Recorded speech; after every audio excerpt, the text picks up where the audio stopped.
They said no one would ever remember her name, but when Ruth Taylor stood up in a courtroom filled with prejudice and hate, she shook the foundations of an entire town. It was the early 1960s in rural Alabama, a time and place where racism wasn't whispered in the shadows.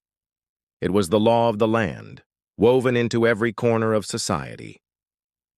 Ruth was only 22, a hard-working black domestic worker who scrubbed floors and washed dishes to help her mother keep food on the table.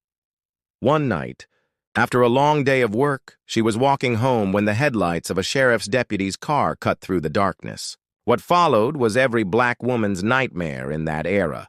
She was assaulted, humiliated, and then left on the roadside, broken but alive. Ruth could have stayed silent, like so many before her, afraid of the danger that came with speaking out. In her town, women like her were often silenced twice, once by the violence and once by the justice system that never saw them as worthy of protection. But Ruth was different. The next morning, battered but unbowed, she walked straight to the courthouse to report the crime.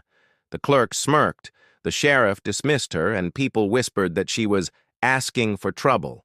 Yet Ruth refused to back down. She found courage in the unlikeliest of places. An older black woman named Miss Johnson, an NAACP organizer who had seen too many of her sisters suffer in silence. Miss Johnson connected Ruth with a fiery young lawyer named Lydia Freeman, one of the very few women attorneys willing to risk her career for the truth.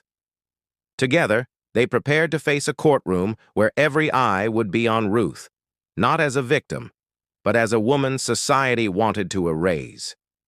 The trial was tense, the air so heavy you could almost hear hearts pounding.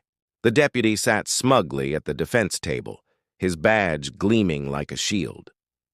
When Ruth walked into the witness box, the courtroom fell silent. Her dress was simple, her hands trembled slightly, but her voice carried the weight of centuries. She told the jury what had happened that night, every chilling detail, while the deputy's lawyer tried to rip her apart, questioning her character, her morality, even her very humanity. The courtroom gasped when Ruth didn't flinch. She looked her attacker straight in the eyes and said, "You can take my dignity, but you will not take my voice." That moment broke something in the silence of the town. Newspapers picked up the case, activists rallied, and suddenly Ruth wasn't just fighting for herself, she was fighting for every black woman who had been told to stay quiet. Though the jury, blinded by prejudice, refused to convict the deputy, the trial itself became a turning point. People marched outside the courthouse, ministers preached about her bravery, and women across the South began whispering Ruth's name as a symbol of defiance. She had not won in court, but she had won something greater: the power of truth. Over time, Ruth's story spread beyond Alabama. She spoke at small churches, community meetings, and women's gatherings, reminding everyone that silence was the greatest weapon of oppression. "If they won't hear us in court," she would say, "then we will make the world hear us in the streets." Decades later, her courage echoed in the voices of the women remembered in the Never Say Her Name movement, a campaign that demanded America see the black women whose suffering had too often been erased. Ruth Taylor's name became a torch passed from generation to generation, a reminder that even when justice fails in the courtroom, it can live on in the hearts of the people. Her story teaches us that racism and violence try to erase lives, but truth spoken with courage can never be silenced. And so, they were wrong. People do remember her name.